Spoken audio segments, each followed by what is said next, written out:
हरिः ओम श्री गुरुभ्यो नमः हरिः ओम। ओम भद्रं कर्णेभिः शृणुयाम देवाः भद्रं पश्येमाक्षभिर्यजत्राः स्थिरैरङ्गैः तुष्टुवागुंसस्तनूभिः व्यशेम देवहितं यदायुः स्वस्ति न इन्द्रो वृद्धश्रवाः स्वस्ति नः पूषा विश्ववेदाः स्वस्ति नस्ताक्षो अरिष्टनेमिः स्वस्ति नो बृहस्पतिर्ददातु। ओम शांति शांति शांतिः। ओम सहनाववतु सहनौ भुनक्तु सह वीर्यं करवावहै तेजस्विनावधीतमस्तु मा विद्विषावहै। ओम शांति शांति शांतिः। ओम सदाशिवसमारम्भां शङ्कराचार्यमध्यमाम् अस्मदाचार्यपर्यन्तां वन्दे गुरुपरम्परां। श्रुतिस्मृतिपुराणानाम् आलयं करुणालयं नमामि भगवत्पादं शङ्करं लोकशङ्करं शङ्करं शङ्कराचार्यं केशवं बादरायणं सूत्रभाष्यकृतौ वन्दे भगवन्तौ पुनः पुनः। ईश्वरो गुरुरात्मेति मूर्तिभेदविभागिने व्योमवद्व्याप्तदेहाय दक्षिणामूर्तये नमः। निधये सर्वविद्यानां विषये भवरोगिणां गुरवे सर्वलोकानां दक्षिणामूर्तये नमः। ओम नमः प्रणवार्थाय शुद्धज्ञानैकमूर्तये निर्मलाय प्रशान्ताय दक्षिणामूर्तये नमः। मंत्र चौथो पाना नंबर 52। अग्निर्मूर्धा चक्षुषी चंद्र सूर्यो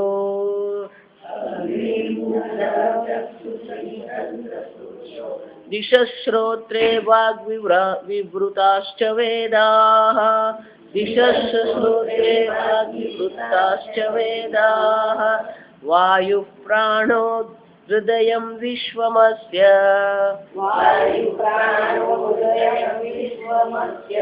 पद्भ्यां पृथिवी ह्यश्च सर्वभूतान्तरात्मा।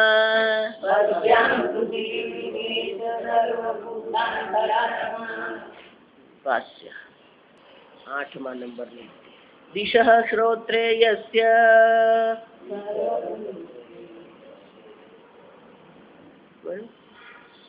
भाष्य में 7મી લીટી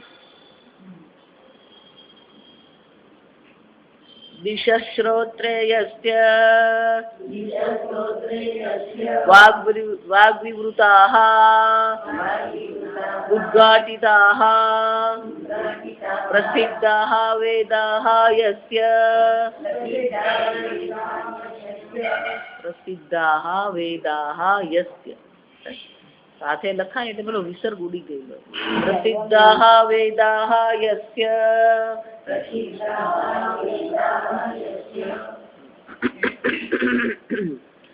हृदयम् अंतःकरणं विश्वं समस्तं जगदस्य यस्य इत्येतत् सर्वं हि अंतःकरणविकारमेव जगत् मनसि एव सुषुप्ते प्रलय दर्शनात् जागरितेऽपि ततः एव अग्निविस्फुल्लिङ्गवत् विप्रतिष्ठानात् यस्य च पद्भ्यां जाता पृथ्वी एषः देवः विष्णुः अनन्तः प्रथम शरीरी त्रैलोक्य देह उपाधिः सर्वेषां भूतानामन्तरात्मा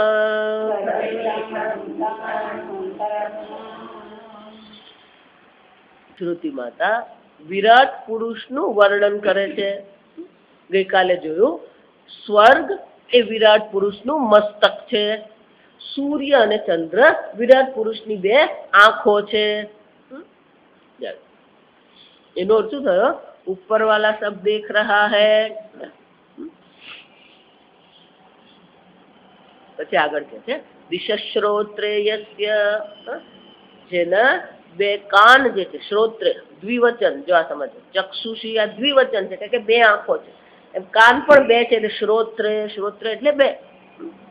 શ્રોત્રે, શ્રોત્રમ, શ્રોત્રાણી, આ બધું સંસ્કૃત જરૂર પડે આ સમજવા. શ્રોત્રે એટલે બે કાન. આ દિશાઓ એ ભગવાનને કાન છે. વાગ્વૃતાઃ ઉદ્ઘાટિતાઃ પ્રસિદ્ધાઃ વેદાઃ યસ્ય, ઈશ્વરની વાણી જે પ્રગટ થયેલી છે, ઉદ્ઘાટિતા એટલે શું છે? જે પ્રગટ થયેલી વાણી જે છે એ પ્રગટ વાણી છે, એ વેદો છે, ઈશ્વરની વાણી. જો એટલા માટે વેદ એ ઈશ્વરની વાણી છે. બહુ સમજવા, આપણે અમસ્તુ કશું કહેતા નથી. આ શ્રુતિ માતા સ્વયં જ કહે છે કે ઈશ્વરની વાણી એ વેદ છે, અને વાણી કર્મેન્દ્રિય છે, અને વાણી કર્મેન્દ્રિય તરીકે ચેતન છે. શરીરમાં એક ઇન્દ્રિય ત્વચા જેને કહેવામાં આવે, એ ત્વચા સંપૂર્ણ શરીરમાં વ્યાપ્ત છે, એટલે શરીર કેવું લાગે છે? ચેતન લાગે છે. એટલે કે ઇન્દ્રિય ચેતન છે. ચૈતન્ય સ્વરૂપ જે આત્મા છે, આ મન એ પેલું દર્પણ સમાન છે, એટલે ચૈતન્ય સ્વરૂપ આત્માનું પ્રતિબિંબ અંતઃકરણમાં પડે, ત્યાંથી પ્રતિબિંબ થઈને એ ઇન્દ્રિયમાં પ્રતિબિંબિત થાય. એટલે કોના જેવું છે? ધારો કે અંધારું હોય ઓરડામાં, સૂર્ય બહાર છે, અને દરવાજા પર જો દર્પણ મૂકવામાં આવે તો શું થાય? સૂર્યનો જે પ્રકાશ છે, જે સૂર્ય જે છે, સૂર્ય શું થશે? દર્પણમાં પ્રતિબિંબિત થશે. બરાબર. સૂર્યનો પ્રકાશ અત્યારે અહીંયા છે, અત્યારે જે પ્રકાશ છે કયો છે? સૂર્યનો પ્રકાશ છે. પણ અહીંયા અત્યારે જે સૂર્યનો પ્રકાશ જે છે એ કેવો છે? આ દિવાલ પર પરાવર્તિત થયેલો. આ જો બે ફરક દેખાવા.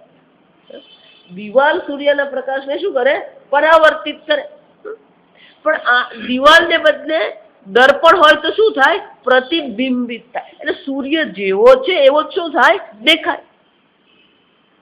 એમ આત્મા ચૈતન્ય સ્વરૂપ છે, તો અંતઃકરણમાં પણ એ ચૈતન્ય સ્વરૂપ આત્મા પ્રતિબિંબિત થયો, એટલે પેલું અંતઃકરણ ચેતન બની ગયું. એ જ જે પ્રતિબિંબિત ચૈતન્ય જે છે, ચિદાભાસ જેને કહેવામાં આવે, એ જ ઇન્દ્રિયમાં પ્રતિબિંબિત થયું, એટલે ઇન્દ્રિય પણ શું થઈ ગઈ? ચેતન થઈ ગઈ. અને એટલા માટે આ વાણી પણ ચેતન છે. ઈશ્વરની વાણી જો વેદ છે અને વાણી ચેતન છે, તો વેદ પણ શું છે? જો તમને એટલે વારંવાર કહું, આપણે પુસ્તક જે ફેંકીએ એનો અર્થ શું થયો? ઈશ્વરની વાણીનો આપણે ત્યાગ કર્યો કહેવાય. જો આ સમજો, તમે ધારો કે કોઈ વસ્તુ ફેંકો, તો સામાન્ય રીતે એ વસ્તુનું ફેંકવાનું હોય જેને આપણે ત્યાગ કરવાનો હોય, આપણે ગમતી ન હોય. કેટલીક ક્રિયાઓમાં કેટલીક ભાવનાઓ જોડાયેલી છે. સમજો, તમે કોઈ વસ્તુ ફેંકો તો એ ફેંકવાની પાછળ ભાવ કેવો હોય? એનો ત્યાગનો ભાવ હોય. તમે પુસ્તક ફેંકી દીધું એનો શું થયો? તમે એનો ત્યાગ કર્યો. જો તમે એ પુસ્તકનો ત્યાગ કરી રહ્યા છો તો પછી એ પુસ્તક જેને આપણે ઉપનિષદ કહીએ, જેને આપણે ઈશ્વરની વાણી કહીએ, એ આપણા પર કૃપા કરી શકે ખરી? જો વિચાર, આપણે ફેંકીએ છીએ.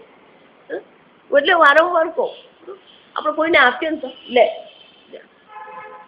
આ જ્ઞાન દેવી છે, સરસ્વતી છે. સરસ્વતી તરીકે પણ જોઈએ, વિદ્યાની દેવી સરસ્વતી છે, તો વિદ્યાની દ્રષ્ટિએ પણ એ ચેતન જ છે. અને ઈશ્વરની વાણી જો વેદ છે તો વેદ શું છે? ચેતન છે. અને સીધી વસ્તુ છે. જ્ઞાનનું અધિષ્ઠાન હંમેશા ચેતન જ હોય. જ્ઞાનનું અધિષ્ઠાન શું હોય? જડમાં જ્ઞાન હોઈ શકે? આ ટેબલમાં જ્ઞાન છે? આ ખુરશીમાં જ્ઞાન છે? નહીં. સુખનું અધિષ્ઠાન અને જ્ઞાનનું અધિષ્ઠાન, આ બંનેનું. સુખનું અધિષ્ઠાન પણ શું છે? ચેતન છે. આ ટેબલને સુખનો અનુભવ છે? નહીં. જો વિચાર, સુખ અને જ્ઞાન હંમેશા ચૈતન્યમાં જ હોય. અને એટલે બધી શ્રુતિમાં આપણને સમજાવી રહી છે કે ચેતનમાં જ છે. જ્ઞાન ચેતનમાં હોય, સુખ ચેતનમાં હોય, પણ આપણે સુખ શોધીએ જ ક્યાં? સમજ, આજ મૂર્ખતા. હું હંમેશા એટલે કહું, દુઃખ મૂર્ખતાને કારણે છે, કોઈને કારણે છે જ નહીં. આપણી જ મૂર્ખતા આપણને દુઃખી કરે છે. બહાર જ્યાં સુખ નામની વસ્તુ નથી તે આપણે શું કરીએ છીએ? સુખ શોધીએ. ગીતામાં ભગવાન કેટલાય શબ્દોમાં આપણને કહે છે, યે હિ સંસ્પર્શજા ભોગાહ દુઃખયોનયઃ એવ તે. બોલે ભગવાન, તમે બોલતા રહો ને, અમને તો ખાવાની જે મજા આવે તમને ક્યાં ખબર પડે? જો ઇન્દ્રિય અને ઇન્દ્રિયના વિષયોના સ્પર્શથી જે પણ કઈ ભોગ જન્મે છે, ભગવાન કે છે દુઃખની યોનિ જ છે. યોનિ એટલે કારણ. આવી રીતે ક્યાંય આ જગતમાં સુખ નામની વસ્તુ જ નથી. એટલે પેલા 13મા અધ્યાયમાં પણ આત્મજ્ઞાન મેળવવા માટેના અધિકારીના જે ગુણો ભગવાને 20 ગુણો બતાવ્યા, સદગુણો. એમાં ભગવાને એક ગુણ કયો બતાવ્યો? જન્મ, મૃત્યુ, જરા, વ્યાધિ, દુઃખ, દોષ, અનુદર્શનમ. આ બધામાં દુઃખ ના છે, એક શું કરવાનું? અનુદર્શનમ. અનુ એટલે શંકરાચાર્ય કહે છે વારંવાર, ફરી ફરી જોતા રહો કે જન્મ, મૃત્યુ, જરા, વ્યાધિ આ બધામાં શું છે? દુઃખ જ છે. આ જગતમાં સુખ નામની વસ્તુ છે જ નહીં, કારણ કે જગત જડ છે. જડ તમને ક્યારેય સુખી નહીં કરી શકે. આ શરીર પણ કેવું છે? જડ છે. જડ છે. સુખ ચૈતન્યમાં હોય, જ્ઞાન ચૈતન્યમાં હોય. આપણી દિશા જ ખોટી છે અને અવિવેક કહેવામાં આવે. અને શું કહેવામાં આવે? અવિવેક છે. અવિવેક એટલે જે જ્યાં નથી ત્યાં જોતા નથી, અને જ્યાં નથી ત્યાં શું કરીએ છીએ? જોઈએ. દોરડામાં સાપ નથી તે સાપ જોઈએ છે. અને મોહ કહેવામાં આવે. મોહ વૈચિત્ય. આમ શ્રુતિમાં તો જયારે આપણને કંઈક કહી રહ્યા છે ત્યારે એની પાછળનો ભાવ સમજવાનો કે વાણી જે છે ઉદ્ઘાટિત એટલે પ્રગટ થઈ ગઈ. પ્રસિદ્ધ જે વાણી છે એ વાણી ઈશ્વરની વાણી, એ વેદ છે. અને જો ઈશ્વરની વાણી વેદ હોય તો વેદ ચૈતન્ય છે. અને એ ચૈતન્ય ગુરુ તરફથી આવવું જોઈએ. પુસ્તક વાંચીને જ્ઞાન કોઈને નહીં થાય, આ સમજો. પુસ્તક વાંચીને જો જ્ઞાન થતું હોત ને તો આ બધી કોલેજ ને આ શાળાઓ ઊભી કરવાની જરૂર જ નહીં પડે. વાંચી લેવાનું, પરીક્ષા જઈને આપી આવવાનું, પતી ગઈ વાત. કોઈ પણ વિષય, જો અપરા વિદ્યામાં તમને કોલેજની જરૂર છે, અપરા વિદ્યામાં તમને શાળાઓની જરૂર છે, તો અપરા વિદ્યામાં શું છે? નાર માતાજી હું આમ ધ્યાન કરું એટલે જો એક બેન છે એ બધે ધ્યાન કરે છે ને પછી મને ફોન કરીને પૂછે મને આમ થયું, મારે શું કરવાનું? મેં એક વાત પૂછ્યું, પણ તું ધ્યાન તો કે ઇન્ટરનેટ પરથી હું ધ્યાન કરું. જાણ કેટલાક ધ્યાનના ગુરુઓએ બધું પોતાના ધ્યાનના જે બધા છે ને એ બધા શું કરેલા, પેલા ઇન્ટરનેટ પર મૂકી દીધા. એટલે બોલતો માણસ આમાં જોઈ લે પછી ધ્યાન કરવા બેસી જાય. મેં કીધું તમે જે ગુરુનું ધ્યાન, જે ગુરુ પાસે આ ધ્યાન કરી રહ્યા છો એને તમે સંપર્ક કરો. ના પણ એને સંપર્ક કરવો મુશ્કેલ. કેમ? તો હું નવરી બેઠી જો આ સમજ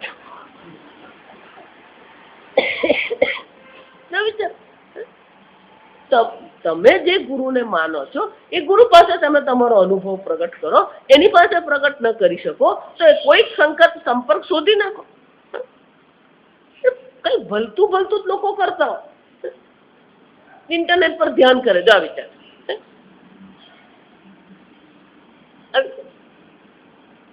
ચેતન તરફથી જ આવું છે. ઇન્ટરનેટ કોમ્પ્યુટર છે, કોમ્પ્યુટર જડ છે. જો આ સમજ, એ જડ તમને જ્ઞાન નહીં આપી શકે, જડ જ નહીં. આ સીડી ને કેસેટ છે ને, આ સમજો. પહેલી વાર જયારે મહારાજ શ્રી અખંડાનંદજી મહારાજ જયારે આ વિડીયો પ્લેયર નીકળ્યા ને અને કેસેટ નીકળી પહેલી વાર, કોકે એમના પ્રવચન રેકોર્ડિંગ કર્યું. એમને બિચારા ખબર નહીં આ રેકોર્ડિંગ કરે, કશું ખબર નહીં, સીધા સાધા. પણ શાસ્ત્રના જાણકાર કોઈ પણ શાસ્ત્ર, કોઈ પણ પુસ્તક પૂછો, કોઈ પણ ગ્રંથ પૂછો, બધું કંઠસ્થ. એટલે હલતી ચાલતી લાઇબ્રેરી કહેવાય. પછી રામાયણ હોય, તુલસી રામાયણ હોય, મહાભારત, વેદ, બધું જ. એટલે પેલું નાનું મસ્ત પેલું ટેપ રેકોર્ડર પેલું નાનું હોય, એટલે પેલા એ મૂકેલું ત્યાં. એટલે એમણે જોયું કે આ કોઈક યંત્ર છે. એટલે प्रवचन पूर्ण थी, पूछो कि ये क्या है, जरा समझो महाराज जी, ये जो है आपके जो ये आवाज है ना, उसको रिकॉर्डिंग कर लेती है, मुद्रित करती है. अच्छा, मेरा आवाज इसमें आ गया? हाँ आ गया महाराज. अभी सुनाओ मुझे. बोला विचार कि मुझे सुनाओ. એટલે પેલા ચાલુ કર. अरे बाप रे, इसने तो मेरा आवाज कैद कर लिया.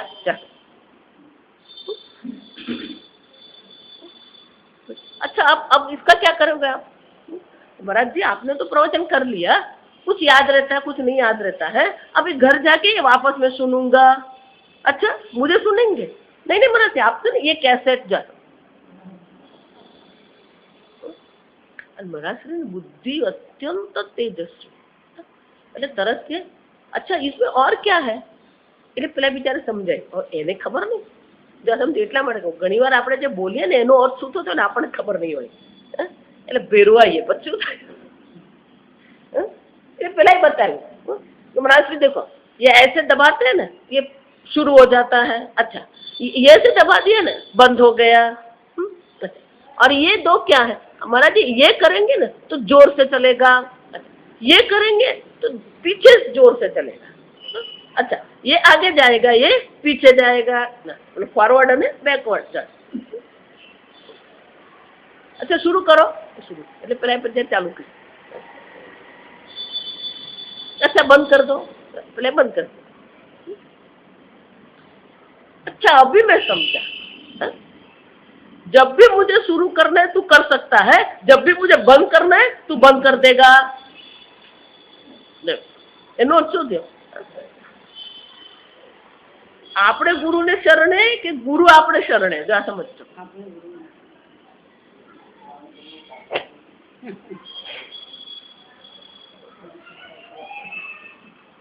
આવી છે પછી પેલા अच्छा ऐसा करो, ये वाला करो, आगे वाला करो. ये बोले जल्दी जल्दी बोले, ये तो नहीं सुनाई देता. नहीं नहीं महाराज जी, कुछ आगे ले जाना है ना. अच्छा तो नहीं सुनना है मुझे तो तू आगे ले जाएगा.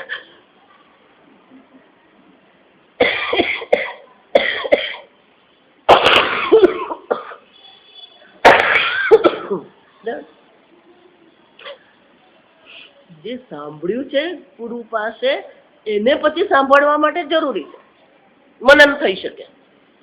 પણ બધું જ હું કેસેટ પર સાંભળું અને પછી વિચારું મને જ્ઞાન થઈ જાય.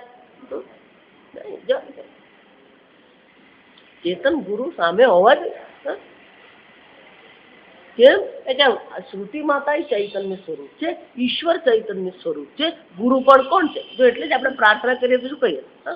ઈશ્વર ગુરુરાત્મેતિ મૂર્તિ ભેદ વિભાગીને. છેવટે તો શું છે? ઉપાધિની દ્રષ્ટિએ મૂર્તિ એટલે આકાર, ઉપાધિની દ્રષ્ટિએ ભેદ છે. વસ્તુતઃ તો શું છે? એક અદ્વિતીય ચૈતન્ય માત્ર છે.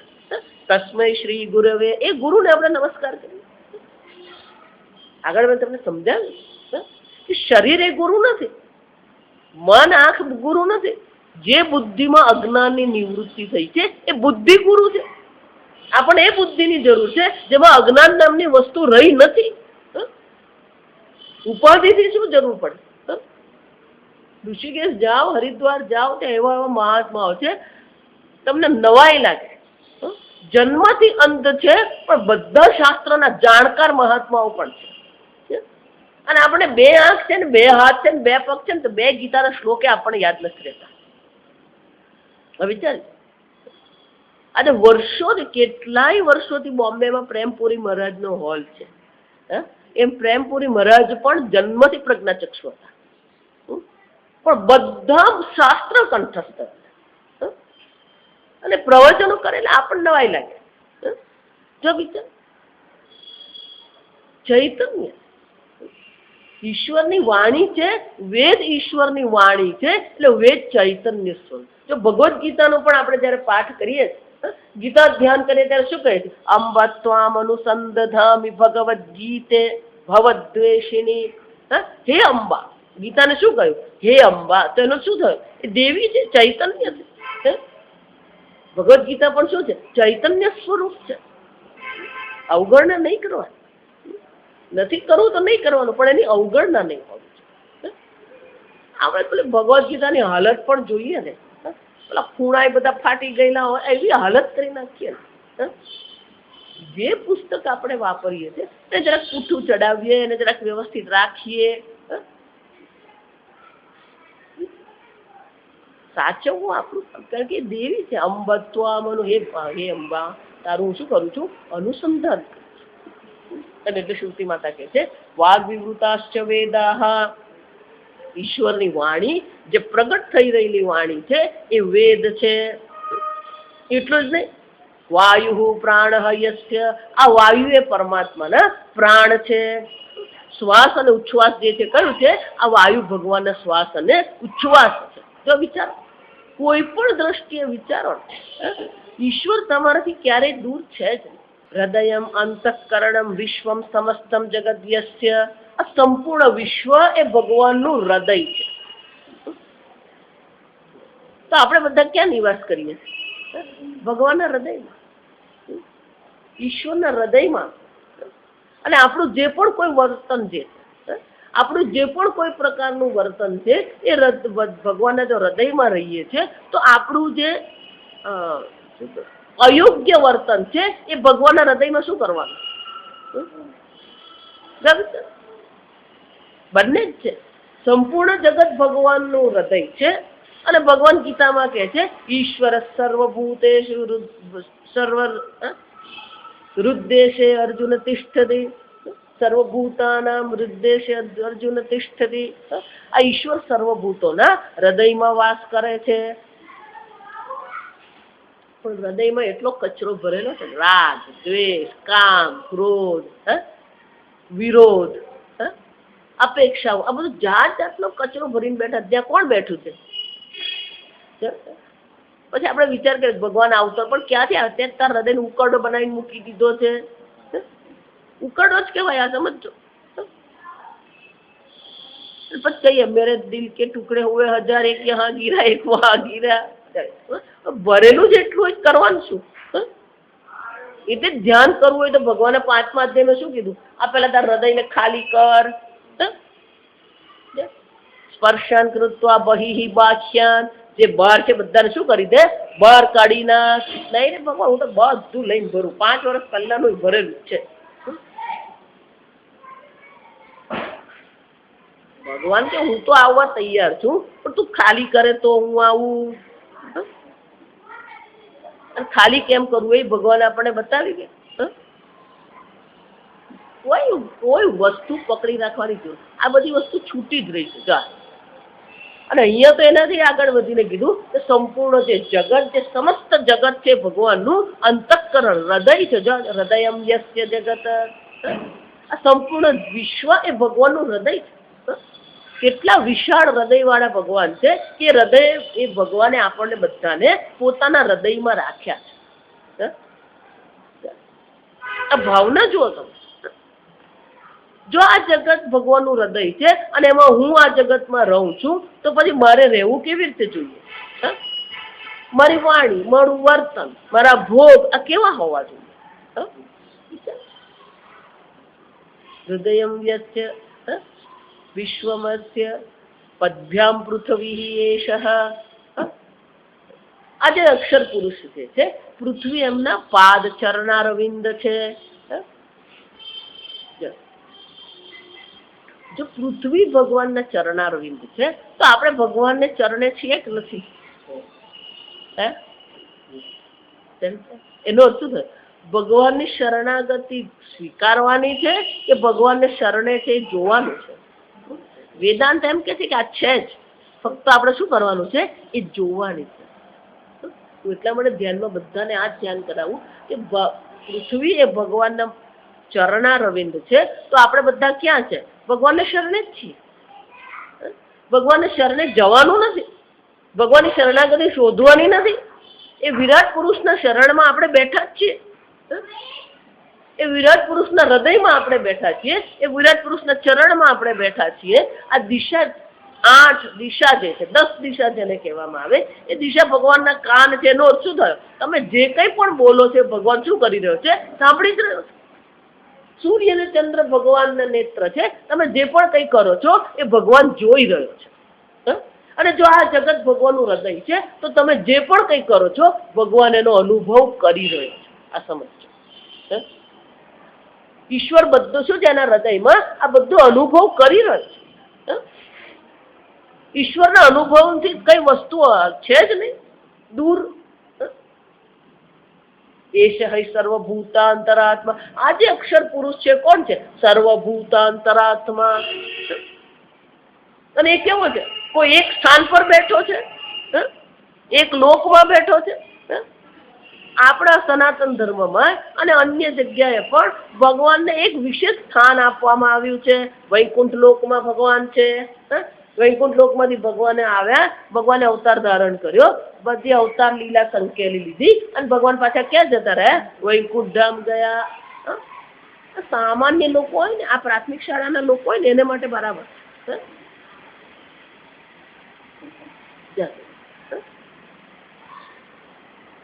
સાકેત ધામ, શિવધામ ને અક્ષરધામ ને જેટલા મહાત્મા આવે ને એ બધા એક પેલું ધામ ઊભું કરે.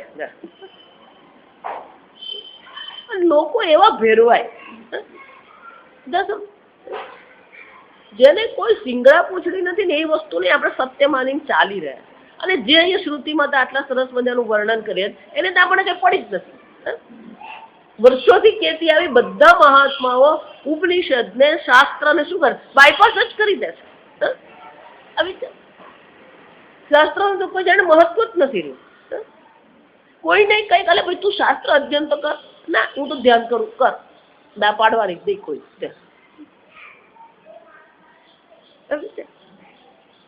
સર્વભૂતાંતરાત્મા. શંકરાચાર્યજી કહે છે એષ દેવ અનંત પ્રથમ શરીરી ત્રૈલોક્ય ઉપાધિ. ત્રૈલોક્ય ભગવાનનો ઉપાધિ છે, અનંત છે. જો વિષ્ણુ શબ્દનો પણ અર્થ એ છે વિષ્ણુ અનંત. વેવેષ્ટિ ઇતિ વિષ્ણુ. વેવેષ્ટિ એટલે જે સર્વવ્યાપી છે ને વિષ્ણુ કહેવાય. પણ આપણા ધ્યાન માટે વિષ્ણુ ભગવાનને આપણે શું કરે છે? ચતુર્ભુજ વિષ્ણુ. ધ્યાન માટે ચતુર્ભુજ વિષ્ણુનું વર્ણન છે, પણ સ્વરૂપથી વિચાર કરીએ તો એ કોણ છે? સર્વવ્યાપી એ વિષ્ણુ પરમાત્મા છે. અને કોણ છે? પ્રથમ શરીરી. પહેલો કોની ઉત્પત્તિ? આ વિરાટ પરમાત્મા. પ્રથમ શરીરી ત્રૈલોક્ય દેહ ઉપાધિ. આ ભગવાનનો જે દેહ છે કેવો છે? ત્રૈલોક્ય દેહ છે. સ્વર્ગ એ ભગવાનનું શું છે? મસ્તક છે. પૃથ્વી ભગવાનના ચરણ છે. સર્વેષામ ભૂતાનામ અંતરાત્મા સહિ સર્વભૂતેષુ. સર્વભૂતોના અંતરાત્મા સ્વરૂપે પણ એક પરમાત્મા અભિવ્યક્ત થઈ રહ્યા છે. એટલું જ નહીં, એ સર્વભૂતોના આત્મા તરીકે એટલે કે અંતઃકરણ તરીકે ભગવાન જયારે અભિવ્યક્ત થઈ રહ્યા છે ત્યારે એ પરમાત્મા કેવા છે? દ્રષ્ટા, શ્રોતા, મંતા, વિજ્ઞાતા, સર્વ કારણાત્મા. એ જ પરમાત્મા શું થઈ રહ્યા છે? દ્રષ્ટા સ્વરૂપે, શ્રોતા સ્વરૂપે, ભોગતા સ્વરૂપે, કર્તા સ્વરૂપે શું થાય છે? અભિવ્યક્ત થઈ રહ્યા. તમારા અંતઃકરણમાં કર્તા, ભોગતા, જ્ઞાતા, વિજ્ઞાતા, મનતા આ બધા સ્વરૂપે શું થાય છે? અભિવ્યક્ત થાય.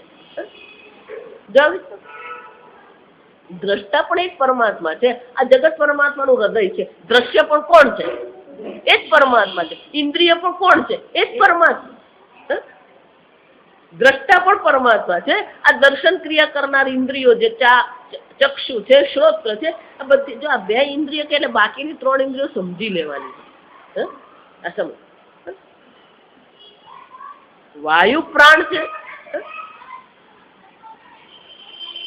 ભાગવતનો બીજો સ્કંદ જે છે, બીજા સ્કંદમાં આ ભગવાનના વિરાટ સ્વરૂપનું 3 પ્રકારે વર્ણન કરવામાં આવે છે. બહુ સુંદર વર્ણન છે, બહુ કાવ્યાત્મક વર્ણન છે. ભગવાનને ભોજન કરવાની ઈચ્છા થઈ. ભગવાને શું થયું? રસદ ગ્રહણ કરવાની ઈચ્છા થઈ એટલે પેલી જીહવા બની ગઈ, ભોજન બની ગયું અને પેલો ભોગતા બની ગયો. ભગવાનને દર્શન કરવાની ઈચ્છા થઈ તો શું થયું? દ્રષ્ટા બની ગયા, ચક્ષુ બની ગયું અને બહાર દ્રશ્ય રૂપ બની ગયું. ભગવાનને વિચાર કરવાની ઈચ્છા થઈ તો મન બની ગયું. ભગવાનને જ્ઞાનની ઈચ્છા થઈ, બુદ્ધિ બની ગયા. ત્યાં સુખદેવજી કે છે પરીક્ષિતને કે ધ્યાન કરવું હોય તો આ વિરાટ પરમાત્માનું તું ધ્યાન કર. આકારનું ધ્યાન તો છે, પણ એ આકારનું ધ્યાન કર્યા પછી એ પરમાત્મા જે નિરાકાર, જે સર્વવ્યાપી પરમાત્મા છે એનું પણ આપણે ધ્યાન કરીએ. અને એટલા માટે શ્રુતિ માતા આપણે એ સમજાવે છે કે આ પ્રકારથી આ સંપૂર્ણ વિરાટ સ્વરૂપે પણ એ પરમાત્મા અભિવ્યક્ત થઈ રહ્યા છે.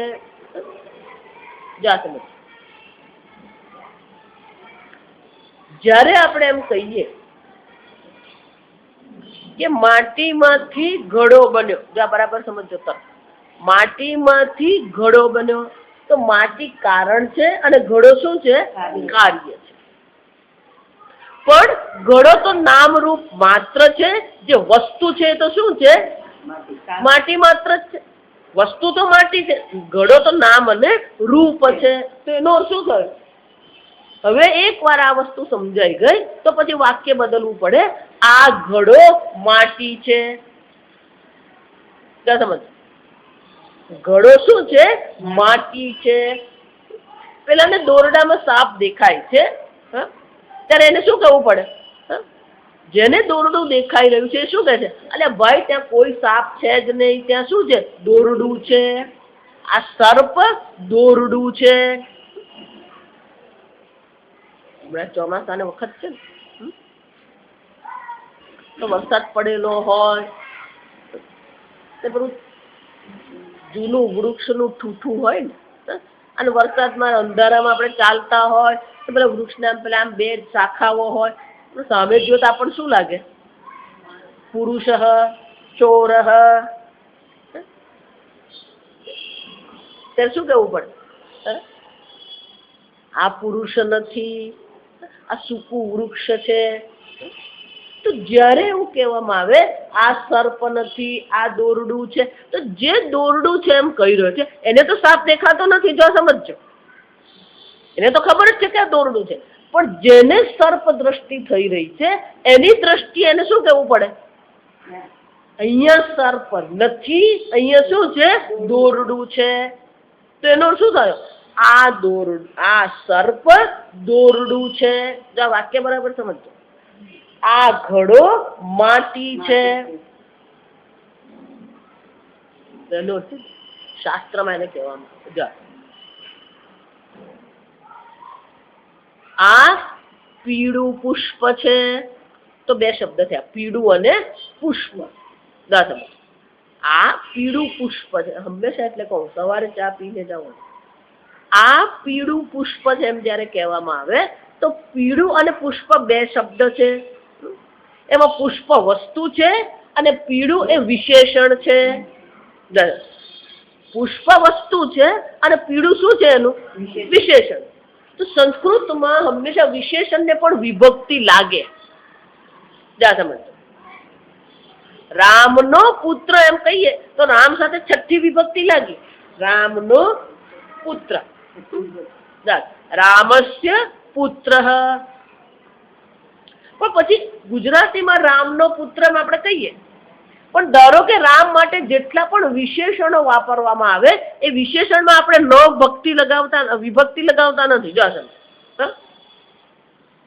રઘુનંદન, કૌશલ્યાનંદન, રામનો પુત્ર છે, તો નો ક્યાં લગાવવામાં આવે? છેલ્લા શબ્દ વસ્તુ જે છે તેના પર જ આપણે વિભક્તિ લગાવ, વિશેષણ પર વિભક્તિ આપણે લગાવતા નથી. પણ સંસ્કૃતની વિશેષતા છે કે જે વસ્તુ નામ જે છે જેની જે વિભક્તિ છે એ જ વિભક્તિ શું કરવામાં આવે? વિશેષણને પણ લાગે. જો તો જયારે રામસ્ય પુત્ર એમ સંસ્કૃતમાં કહેવામાં આવે ત્યારે શું કરવું પડે? કૌશલ્યાનંદનસ્ય, રઘુનંદનસ્ય, રામસ્ય પુત્ર. એટલે એ ત્રણે ત્રણ ની વિભક્તિ કેવી થઈ? સમાન થઈ. ત્રણે ત્રણ ની વિભક્તિ કેવી થઈ? સમાન થઈ. એટલે સંસ્કૃતમાં સામાન અધિકરણ કહેવામાં આવે. બધાની વિભક્તિ કેવી છે? એક સમાન. વચન પણ સમાન હોય અને વિભક્તિ પણ સમાન હોય એટલે સામાન અધિકરણ કહેવામાં આવે. એટલે જયારે એમ કહેવામાં આવે પીતમ પુષ્પમ, તો પુષ્પમ ની જે વિભક્તિ છે અને જે વચન છે એ જ વચન કોને લાગવાનું? પીતમ પુષ્પમ. પીતમ મહત પુષ્પમ, પીળું મોટું પુષ્પ.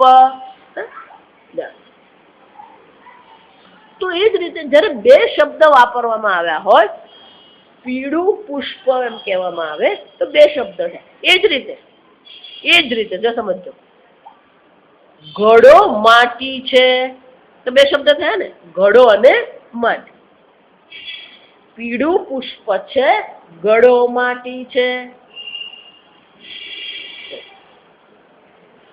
તો ઘડો માટીનું વિશેષણ છે? ઘડો માટીનું વિશેષણ છે? નથી.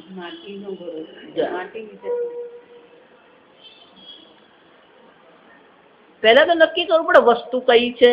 પીળું પુષ્પ એમ કહે તો પુષ્પ એ શું છે? વસ્તુ છે અને એનું વિશેષણ પેલું પીળું છે. માટી વસ્તુ છે, ઘડો માટી છે એમ જયારે કહેવામાં આવે તો પેલો ઘડો અને માટી એક જ વિભક્તિમાં આવ્યા તો ઘડો વિશેષણ છે? નથી. તો ઘડો અને માટી એક જ અર્થમાં છે? એક જ અર્થમાં છે? જો ઘડો અને માટી એક જ અર્થમાં હોય તો જ્યાં જ્યાં ઘડો હોય ત્યાં માટી હોવી જોઈએ. પછી ભલે ઘડો પિત્તળનો હોય.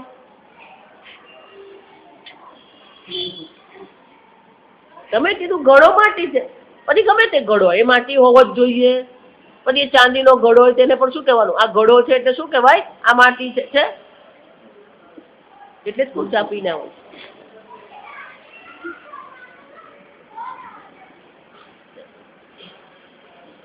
એટલા માટે સમજાવવું પડે કે આ વિરાટ આત્મા જે અહીંયા છે ને, ઘડો માટી છે, આ પાછું એનું એ. તો પછી કઈ રીતે લેવાનું? ઘડો ને માટી બે સમાનાર્થી તો છે જ નહીં. બીજું, માટીનું વિશેષણ ઘડો છે? માટીનું વિશેષણ ઘડો છે નહીં. તો પછી ઘડો અને માટી, માટી વિશેષણ છે તો ગડબડ થઈ ગઈ. માટીનો ઘડો છે. સર્પ દોરડું છે, આ એ જ વાક્ય છે. સર્પ દોરડું છે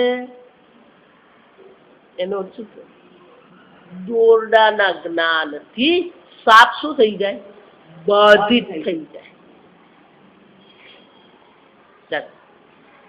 દોરડાના જ્ઞાનથી સર્પ શું થઈ જાય? બાધિત થઈ જાય, નિવૃત્ત થઈ જાય. એ જ રીતે આ વિરાટ પુરુષ, આ વિરાટ જે છે એ શું છે? અક્ષર પુરુષ છે. તો શું થયું? ઘડો માટી છે એમ જયારે કહેવામાં આવે તો માટીના જ્ઞાનમાં ઘડો બાધિત થઈ ગયો, ઘડો છે જ નહીં, બાધિત થયો શું થાય? દેખાય છે પણ નથી અને બાધિત થયું છે. એક વાર બાળકને એમ થાય છે કે સૂર્યનો ઉદય થયો, પણ એક વાર જ્ઞાન થઈ ગયું એને કે આ પૃથ્વી ગોળ છે, પૃથ્વી પશ્ચિમથી પૂર્વ ફરી રહી છે અને એને કારણે સૂર્યનો ઉદય દેખાઈ રહ્યો છે, તો શું થઈ ગયું? એ જ્ઞાનમાં સૂર્યોદય શું થઈ ગયો? બાધિત થઈ ગયો. બાધિત થઈ ગયો એટલે કે એની સત્યતા રહેતી નથી. બાધિત થવાનો અર્થ શું થયો? એ હવે આપણી બુદ્ધિમાં સત્ય રહેતું નથી. બાળકની દ્રષ્ટિએ આકાશ ભૂરું છે, પણ જયારે એ સમજે છે વિજ્ઞાન, ત્યારે એને ખબર પડી જાય છે કે આકાશ ભૂરું નથી. એનો અર્થ શું થયો? ભૂરાપણું શું થઈ ગયું? બાધિત થઈ ગયું. એટલે કે એની સત્યતા રહેતી નથી. હું તમને બહુ સરળ ભાષામાં શીખવું છું. બાધિત શબ્દ છે ને, એને એક પ્રવચન કરાય એવું છે. બાધિત થવું એટલે શું છે? એની સત્યતા રહેતી નથી. એ જ રીતે જયારે એમ કહેવામાં આવે આ ઘડો માટી છે, તો પછી શું થયું? મૃત્તિકે તેવ સત્યમ. આ માટી સત્ય છે, પણ ઘડો શું થઈ ગયો? બાધિત થઈ ગયો. એટલે કે એની સત્યતા રહેતી નથી. એ જ રીતે યસ્ય એટલે કે એ જે અક્ષર બ્રહ્મ પુરુષ જે છે, એ અક્ષર પુરુષ જે છે એનું જ આ વિરાટ અક્ષર પુરુષ છે. તો એનો અર્થ શું થયો?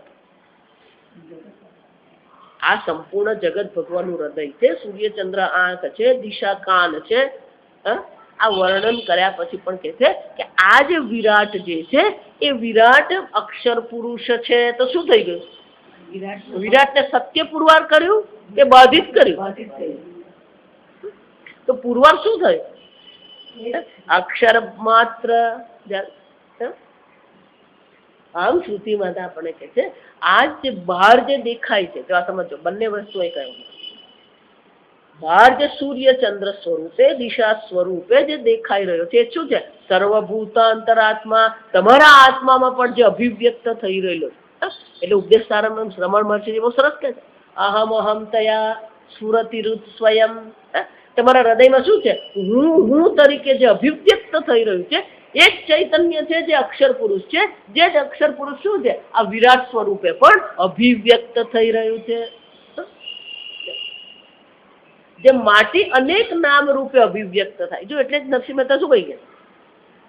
ઘાટ ઘડિયા પછી નામ રૂપ જૂજવા. જૂજવા એટલે વિવિધ અને અનેક. જૂજવાનો અર્થ વિવિધ અને અનેક. બંગડી, હાર, વીંટી, આ શું છે? વિવિધ છે. પણ વીંટી એમ કહીએ એમાં પણ શું છે? અનેકતા છે. હાર એમ કહીએ પણ હાર પણ શું છે? અનેક પ્રકારના. એટલે વિવિધતા અને અનેકતા. પણ અંતે તો શું છે? અંતે તો હેમનું હેમ.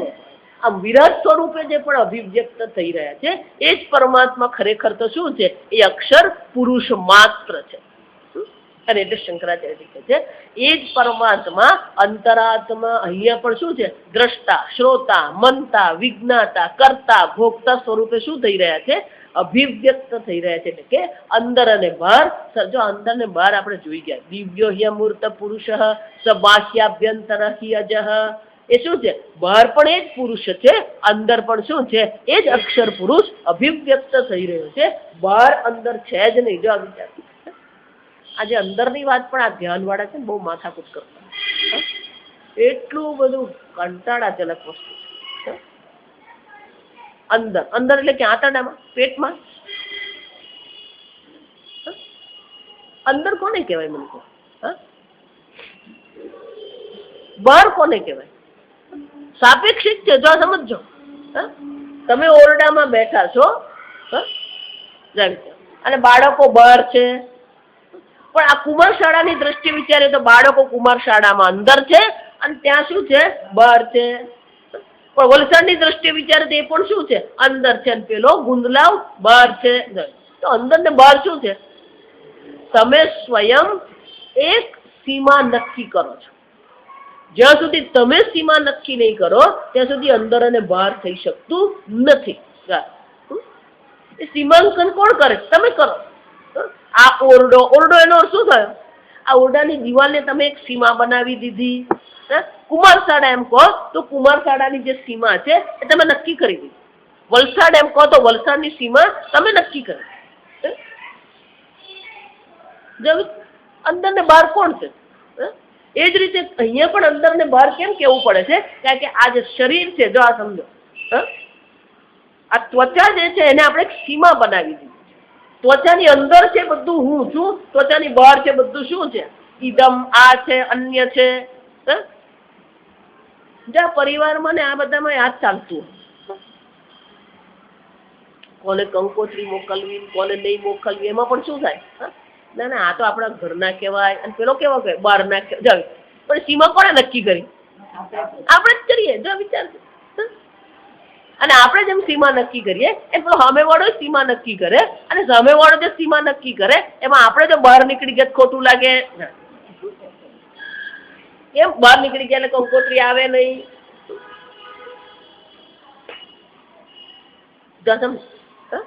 એટલે અંદર અને બહાર કઈ દ્રષ્ટિએ છે? આ દેહની દ્રષ્ટિએ છે. અંદર અને બહાર કઈ છે? બહાર પણ એક વિરાટ પુરુષ છે, અંદર પણ શું છે? એ જ સર્વના અંતરાત્મા સ્વરૂપે, અંતઃકરણ સ્વરૂપે, ચૈતન્ય સ્વરૂપે એ જ અક્ષર પુરુષ અભિવ્યક્ત થઈ જ. જો એટલા માટે કહું, વેદાંત પછી ઐક્ય નથી કહેતું, પહેલેથી જ ઐક્ય છે. પ્રારંભથી જ ઐક્યની ચર્ચા. વિરાટ એમ કહીએ અને વિશ્વ કહીએ તો બે છે, વિશ્વ અને વિરાટ નહીં. વિશ્વ પણ એ જ ચૈતન્ય સ્વરૂપ આત્મા છે, વિરાટ પણ શું છે? એ જ ચૈતન્ય સ્વરૂપ આત્મા, એક જ છે. આમ સ્થૂળ સૃષ્ટિની દ્રષ્ટિએ વિચારીએ તો પણ ઐક્ય જ છે. એટલા માટે જયારે શંકરાચાર્યજી કાશી વિશ્વનાથના દર્શન કરવા ગયા, સ્નાન કર્યું, અને કાશી વિશ્વનાથની ગલી એ જમાનામાં સાંકડી હતી ને અત્યારે સાંકડી જ છે. આ બે હાથ પહોળાઈ નહીં કરાય એટલી સાંકડી છે. આ સમજ. અને આટલા લોકો આવ જાવ કરે ને કોઈ હજી વ્યવસ્થિત પાકું બનાવ્યું નથી. એટલું ઊંચું નીચું કરી મૂક્યું. એટલે શંકરાચાર્યજી સ્નાન કરીને શું કરતા હતા? જતા હતા દર્શન કરવા, તો સામેથી પેલો એક ચાંડાળ એના પુત્રાને લઈને આવતો. એટલે પોતે સ્નાન કર્યું હતું, એટલે પેલા શું કીધું? ગચ્છ ગચ્છ, ખસી જા ખસી જા. એમાં કોઈ તિરસ્કારની ભાવના નથી. લોકો જાત જાતના અર્થ કરતા, પણ સીધી વસ્તુ આપણે આપણા છોકરાને કહીએ. આપણે નહીં ધોઈને તૈયાર થયા ને પેલો ગંદરો રમીને આવ્યો તો શું કહીએ? તું ઉભો રહે. આપણા છોકરાને શું કહી દઈએ આપણે? લગ્નમાં જવા તૈયાર થઈ ગયા હોય અને પેલો વરસાદમાં નાહીને આવ્યો હોય, ખોળામાં બેસાડો તમે તો છોકરાને તિરસ્કાર કર્યો, બહાર મૂકી દીધો છોકરાને. લોકો ગાંડા ને જેવું કામ કરે. પેલો નાયા ધોયા વગર ન હોય એને પછી મંદિરમાં જવા દેવાનો નહીં. તું નાહી ધોઈને સ્વચ્છ થઈને આવતો તને મંદિરમાં દાખલ કરે, કોણ ના પડે? એટલે સહજ રીતે શંકરાચાર્ય શું કીધું? ગચ્છ ગચ્છ, ખસી જા. ચાંડાળ મજા ને, એટલે એને પૂછ્યો પ્રશ્ન, અન્નમયમ દૂરી કરતુમ ઈચ્છસી. આ અન્નમયને આ અન્નમયથી દૂર કરવાની ઈચ્છા છે. ચૈતન્યમ દૂરી કરતુમ ઈચ્છસી, કે આ ચૈતન્યથી આ ચૈતન્યને તમે દૂર કરવા માંગો છો. ત્યાં વિચાર શંકરાચાર્યજી ચમકી ગયા. ક્યારે મારો બાપ નીકળ્યો? કેમ? અન્નમયની દ્રષ્ટિએ વિચારીએ તો આ શરીર પંચમહાભૂતનું બન્યું છે, અને તમારું શરીર પણ શું છે? પંચમહાભૂતનું બને. હું ચૈતન્ય સ્વરૂપ આત્મા છું, તમે ચૈતન્ય સ્વરૂપ આત્મા છો. કોને કોનાથી દૂર કરવા? વિચાર. અરે શંકરાચાર્યજી બધી 5 શ્લોક લખ્યા, અમરીશા પંચકમ.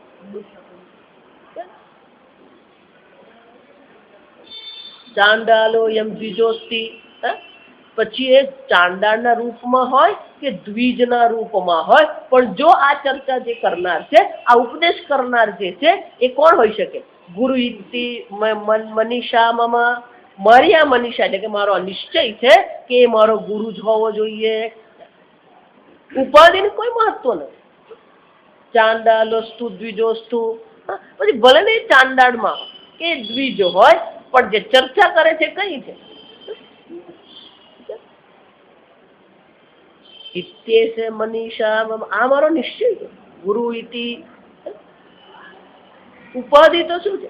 ઉપાધિની દ્રષ્ટિ, અન્નમયની દ્રષ્ટિ વિચારે તો એક જ છે, અને ચૈતન્યની દ્રષ્ટિ વિચારે તો શું છે? એક જ છે. એવું માનવાનું નહીં કે બ્રાહ્મણ છે એટલું પંચમહાભૂત થોડુંક ઊંચું છે, અને પેલા ચાંડા છે એનું પંચમહાભૂત જરાક નીચું છે, એવું છે? પંચમહાભૂતની દ્રષ્ટિએ પણ એક જ છે, અને ચૈતન્યની દ્રષ્ટિએ એટલે કે વસ્તુની દ્રષ્ટિએ વિચારીએ તો એ કેવું છે? એક જ છે.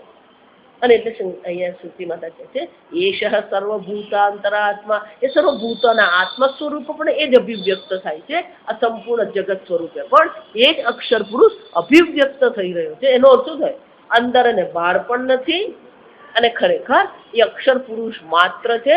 આમ અહીંયા ભલે આપણને સૃષ્ટિ દર્શાવે, ભલે વિરાટ પુરુષનું આપણે દર્શન કરાવી રહ્યા છે, પણ ખરેખર તો એ શું કહી રહ્યા છે કે આ બધી વસ્તુ જેમ ઘડો માટી છે એમ વિરાટ પુરુષ કોણ છે?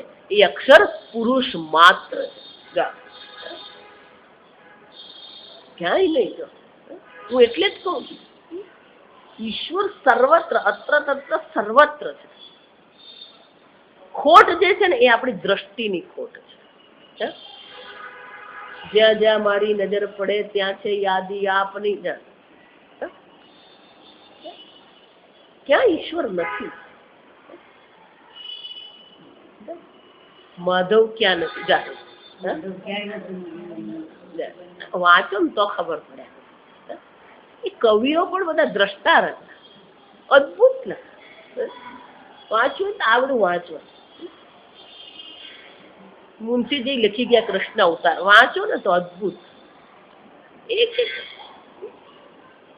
ઈશ્વર ક્યાં નથી? પણ એના સિવાય બાકીનું બધું જ આપણને દેખાય. તકલીફ ત્યાં છે.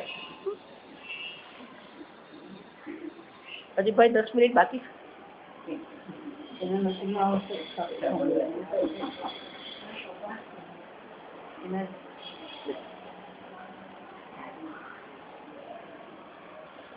સર્વત્ર આપણી દ્રષ્ટિ કેળવો. એટલે કહું કે મંત્ર ભલે સંસ્કૃતમાં તમને કંઠસ્થ નહીં થાય, પણ અર્થની દ્રષ્ટિએ તો તમારે શું કરવાની જરૂર? કંઠસ્થ કરો. સર્વત્ર ક્યાંય પણ તમે દ્રષ્ટિ કરો. તમે દર્શન ક્રિયા કરી રહ્યા છો તો ઉપનિષદમાં કઈનો ઉપનિષદમાં આપણે જોઈ ગયા, યન ચક્ષુષા ન પશ્યતિ, જેને ચક્ષુ વડે જેના દર્શન કરી શકાય નહીં, યેન ચક્ષુ ગુંસી પશ્યતિ, જેને કારણે આંખ જોઈ રહી છે, તદેવ બ્રહ્મત્વમ વિદ્ધિ. એ શ્રોત્રેણ ન શૃણોતિ, કાનથી જેને સાંભળી શકાય નહીં, પણ કાન જેને કારણે સાંભળે છે એ ચૈતન્ય સ્વરૂપ આત્મા તમે જો છે એ બ્રહ્મ છે. બોધમ બોધમ પ્રતિબોધ વિદિતમ, વિદિત જ છે. વિદિત એટલે જાણીતો. કેમ? પ્રતિબોધ વિદિતમ મતમ. તમારી દરેક વૃત્તિ જે ઉત્પન્ન થાય, પ્રતિબોધ એટલે ત્યાં વૃત્તિ, દરેક વૃત્તિનું અધિષ્ઠાન એ ચૈતન્ય છે જ. પછી એ ક્રોધાકાર વૃત્તિ હોય, કામાકાર વૃત્તિ હોય કે પુષ્પાકાર વૃત્તિ હોય, પણ એ વૃત્તિનું અધિષ્ઠાન તો કોણ છે? ચૈતન્ય સ્વરૂપ આત્મા છે જ. વૃત્તિ નથી ત્યારે ચૈતન્ય સ્વરૂપ આત્મા હતો, વૃત્તિ ઉઠી ત્યારે એ ચૈતન્ય સ્વરૂપ આત્મા છે, વૃત્તિ શાંત થઈ ગઈ ત્યારે પણ કોણ છે? એ ચૈતન્ય સ્વરૂપ આત્મા છે. એ ક્યારે તમારાથી દૂર થાય? જો વિચારી દો.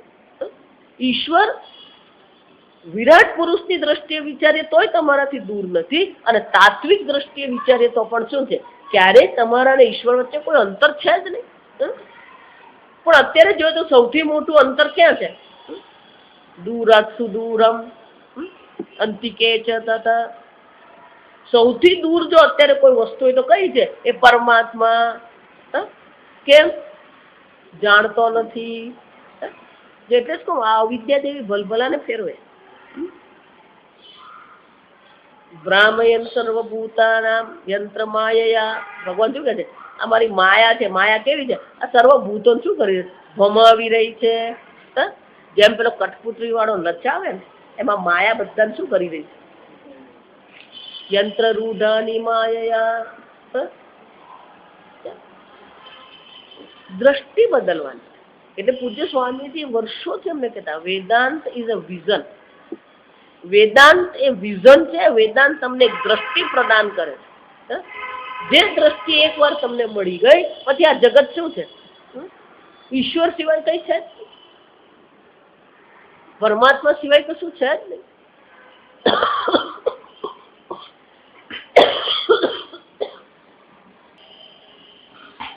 એનો અર્થ શું છે? જળ ચેતન બધી ચર અચર બધી વસ્તુ કોણ છે? પરમાત્મા. આ જળ પણ છે કોણ છે? પરમાત્મા. ચેતનની દ્રષ્ટિએ તો સર્વ પરમાત્મા છે પણ જળ વસ્તુ પણ શું છે? પરમાત્મા. વૃંદાવન જતા મહારાજશ્રીને આપણી કઢી બહુ ભાવતી, પુલાવ બહુ ભાવતો, એટલે હું એમને માટે તૈયાર કરીને લઈ જાઉં. એટલે 11 વાગે એમનો ભોજન ન થાય એટલે પછી એક થાળીમાં બધી વાટકી મૂકી અને પછી લઈ જાઉં. અને શિયાળામાં ત્યાં જાવ ને પછી અહીંયાથી અમે પેલો ઊંધિયાનો કરંડિયો લઈ જઈએ, બનાવીએ ઊંધિયું. ત્યાં વટાણા બહુ સરસ હોય, એટલા સરસ મીઠા વટાણા. એટલે પછી 9 થી 8 થી 10 તો સત્સંગ ચાલે, બધા મહાત્માઓ આવે. સત્સંગ પૂરો થાય પછી અમે રસોઈ શરૂ કરીએ. પછી મરાઠી પાસે લઈ જાઓ એટલે ખોલું ને એટલે પેલી સુગંધ આવે. આ ગુજરાતી જે ડીશ છે ને એની એક વિશેષતા છે કે દરેક શાકની પણ એક સુગંધ હોય. પેલો છોકરો દાખલ થાય ને એને ખબર પડી જાય કે આજે મમ્મીએ ભીંડાનું શાક બનાવ્યું,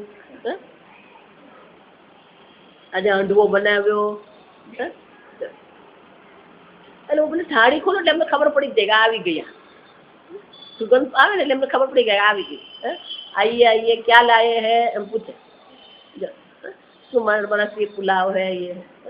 તો ત્યાં પેલા બીજા જે રસોડામાં હોય કોક વાર એવું થાય આપણાથી કે પેલું કંઈક પડી જાય આપણાથી, વાસણ ચમચો પડી જાય, તપેલી પડી જાય, ઢાંકણ પડી જાય. એટલે મરાઠી આમ બેઠા હોય ખુરશી પર ટેબલ પર એમને ભોજન આપતા પેલું રસોડામાં કંઈક પડે એટલે એવું કે અરે વો બર્તન ક્યું રૂલાતે હો. આટલી સંવેદનશીલતા આપણામાં આવવી જોઈએ. તત્વજ્ઞાન મેળવવું હોય ને તો એટલી સંવેદનશીલતા આપણામાં આવવી જોઈએ. એટલે મરાઠી અમને છે અરે એ બર્તન તો ક્યું રૂલાતે હો. કેમ તો પેલું વાસણ પડે પણ ટંગ અવાજ આવે. કેમ? આ પણ પરમાત્મા જ છે. આ જગતની કઈ વસ્તુ પરમાત્મા નથી? જો બધી જ વસ્તુ પરમાત્મા છે તો બધા સાથેનો વ્યવહાર પણ આપણો કેવો હોવો જોઈએ?